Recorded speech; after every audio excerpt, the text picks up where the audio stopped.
આજરોજ અમરેલી ખાતે આમ આદમી પાર્ટી દ્વારા ભવ્ય વિજય વિશ્વાસ સભાનું આયોજન કરવામાં આવ્યું હતું, જેમાં મોટી સંખ્યામાં લોકોની હાજરી જોવા મળી હતી।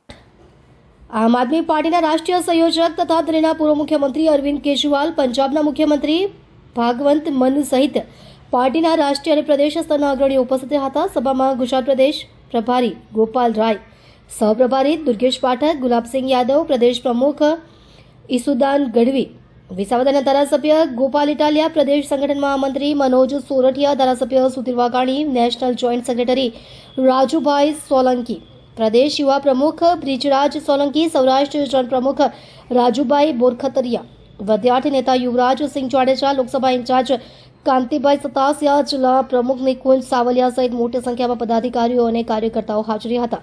આ કાર્યક્રમમાં અમરેલીના સ્થાનિક ખેડૂતો, મજૂરો, યુવાનો, મહિલાઓ સહિત તમામ જાતિ, ધર્મ અને વર્ગના લોકો મોટી સંખ્યામાં સ્વયંભૂ હાજરી હતા। સભાને સંબોધતા અરવિંદ કેજરીવાલે જણાવ્યું હતું કે સૌરાષ્ટ્રની પવિત્ર ધરતી પર સોમનાથ મહાદેવ અને દ્વારકાધીશના આશીર્વાદ લેવા તેઓ આવ્યા છે। તેમણે ભાજપ સરકાર પર નિશાન સાથે જણાવ્યું છે કે છેલ્લા અનેક વર્ષોથી વિકાસના નામે જનતાને યોગ્ય લાભો મળ્યા નથી અને ભ્રષ્ટાચારના કારણે જનતા પીડાઈ રહી છે। તેમણે ખેડૂતોના પ્રશ્નો, બગડતા ઇન્ફ્રાસ્ટ્રક્ચર અને શાસન વ્યવસ્થાની ખામીઓ અંગે પ્રશ્નો ઉઠાવ્યા હતા। સાથે જ જનતાને આ વખતે પરિવર્તન લાવવા અને જનતાની સરકાર બનાવવાનું આહવાન કર્યું હતું।